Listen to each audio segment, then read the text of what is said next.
Bismillahirrahmanirrahim. Assalamualaikum warahmatullahi wabarakatuh. Alhamdulillah ala nikmatil iman wal islam, wassalatu wassalamu ala asrofil anbiya wal mursalin wa ala alihi wa sahbihi ajma'in, amma ba'du. Jamaah duhur yang dimuliakan Allah, apa yang telah kami sampaikan pada minggu-minggu yang lalu terkait dengan cerita-cerita yang ada di dalam buku tasawuf, di mana kalau kita mendengar cerita-cerita yang ada di dalam buku tasawuf, tak akan hal tersebut tidak dinemu nakal, tidak dinemu akal, yang akal kita kadang tidak bisa menerima kok bisa seperti itu. Cerita pertama saya sampaikan tentang cerita Umar bin Khattab, di mana saat beliau sedang berkhutbah, tiba-tiba dia berteriak kepada Sariyah, seorang jenderal perang pada saat beliau mengutus tentaranya dikepung oleh tentara Romawi. Kalau dia maju akan habis, kalau dia mundur akan terjebak. Maka Umar bin Khattab di tengah khutbah berteriak, mundur ke bukit gunung, seranglah dari balik gunung. Umar berteriak begitu setelah khutbah ditanya oleh Ali apa yang sesungguhnya terjadi. Ini tidak bisa mudah untuk diterima akal. Ada cerita yang juga sudah pernah saya sampaikan. Umar bin Khattab mengatakan bahwa orang yang memiliki kedekatan kepada Allah, dia bisa melihat sesuatu dengan cahaya ilahi, nur ilahiyah. Minggu kemarin saya sampaikan tentang cerita seorang ahli ibadah yang 500 tahun hidupnya untuk beribadah kepada Allah, dan dia mengharap bahwa dia masuk ibadah karena amal ibadah yang dia lakukan. Allah mengatakan kepada malaikat, masukkan dia ke surga karena rahmatku. Menolak untuk masuk surga, dia ingin masuk surga karena amal perbuatannya.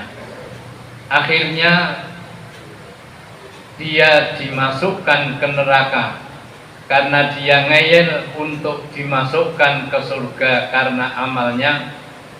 Ditimbanglah amal ibadahnya dengan rahmatnya Allah. Ternyata amal ibadahnya masih jomplang, masih belum bisa digunakan untuk masuk surga. Dan ketika dihitung segala yang dia lakukan di dunia, dia orang baik, menjauhi larangan Allah, mengerjakan perintah-perintahnya, selalu berbuat baik, tapi dia enggan untuk meminta rahmat Allah. Ternyata ketika ditunjukkan satu rahmat Allah berupa mata, ternyata hanya satu mata yang ditimbang. Semua amal ibadahnya belum bisa menandingi rahmat matanya Allah.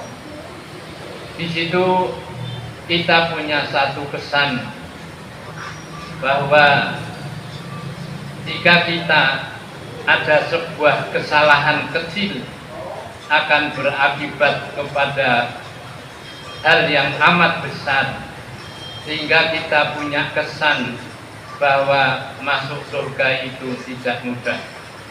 Saya akan sampaikan satu cerita dalam rangka kita akan memasuki pada satu wilayah materi yang ada di dalam dunia tasawuf, yaitu satu makom, yaitu makom juhud.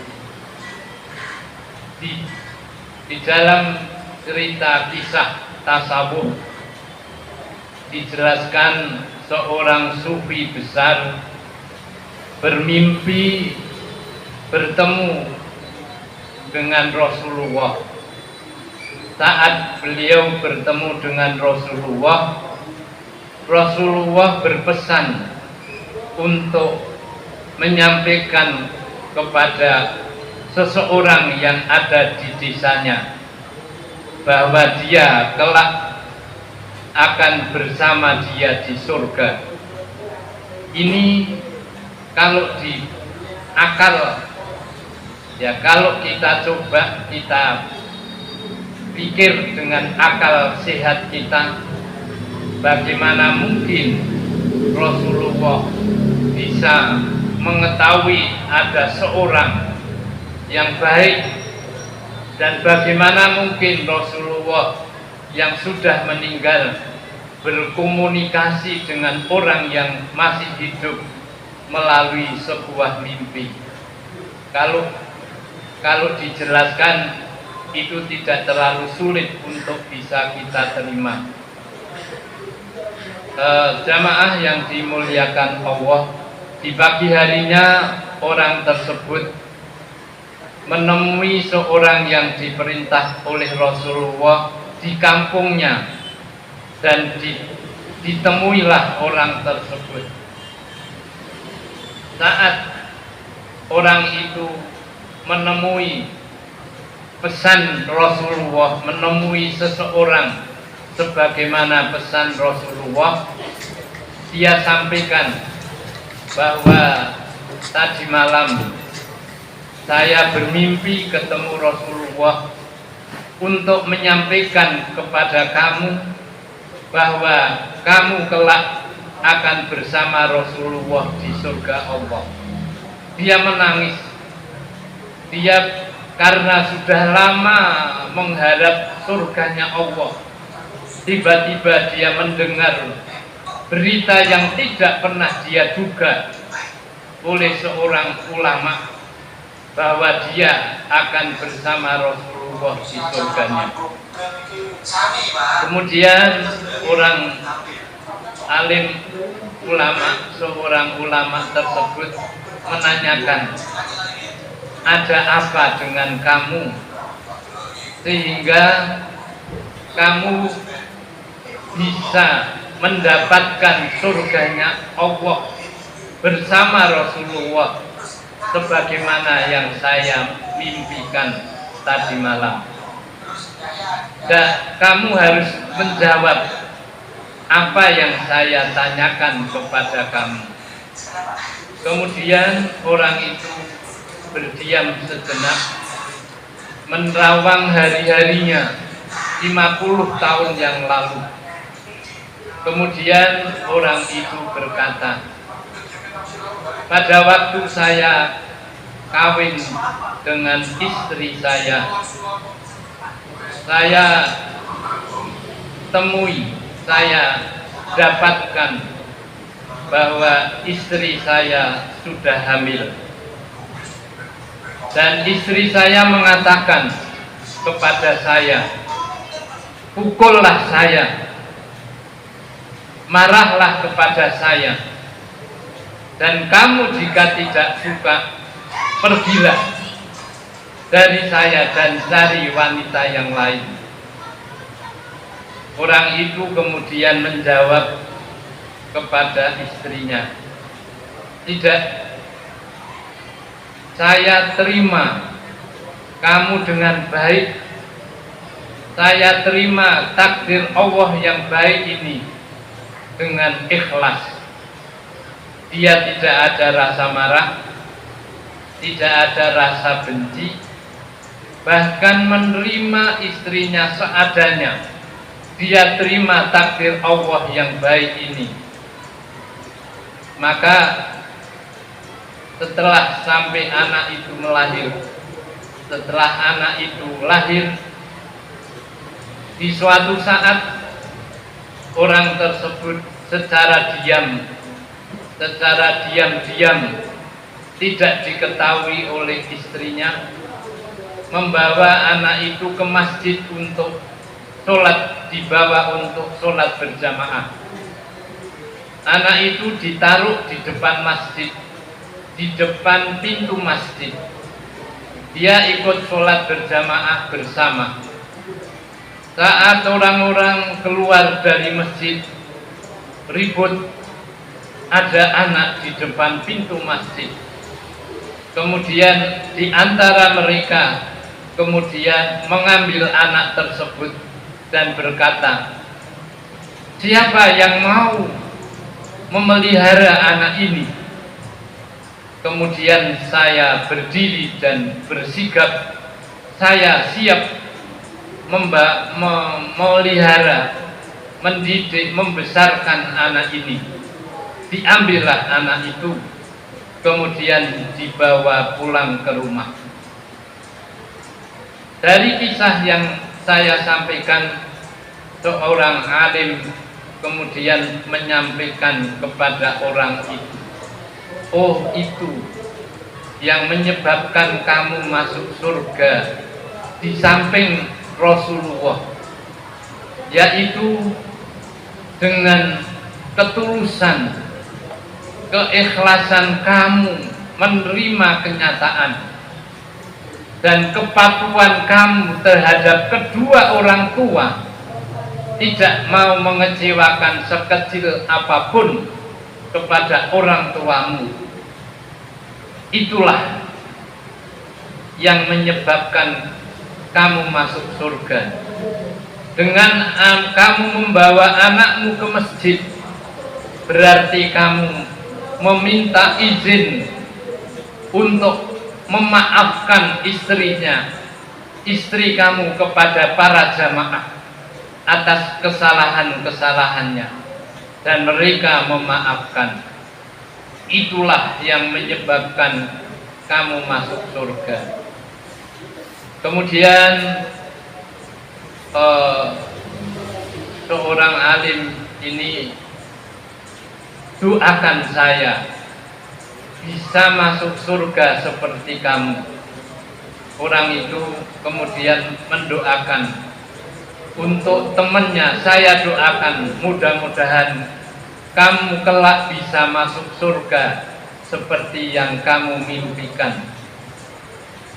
Kemudian orang kiai ulama itu pulang.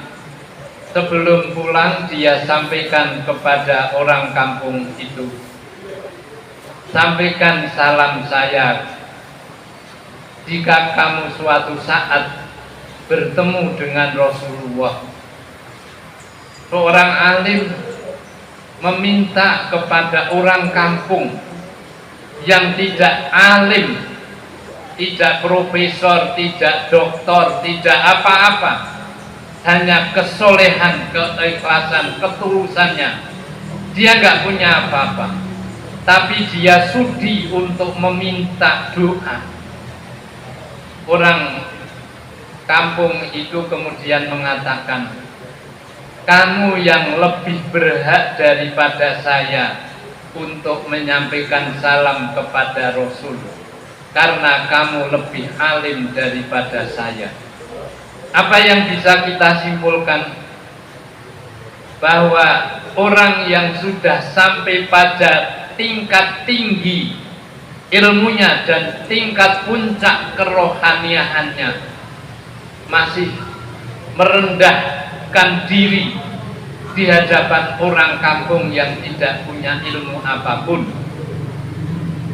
masih merendah diri, minta pengestu, minta didoakan. Nah, itulah yang bisa kita ambil. Dan banyak pada diri kita pada umumnya, kalau sudah tinggi ilmunya, tinggi jabatannya, tinggi kedudukannya, dia tidak mau atau tidak sudi kepada orang yang lebih bawah. Itu adalah sangat tidak benar. Orang yang rendah diri tidak berarti dia rendah. Dia justru menempatkan dirinya lebih tinggi. Itulah yang bisa kita pelajari, bahwa masuk surga itu tidak sulit amat, tidak sulit-sulit amat. Banyak 1001 jalan yang bisa kita temukan.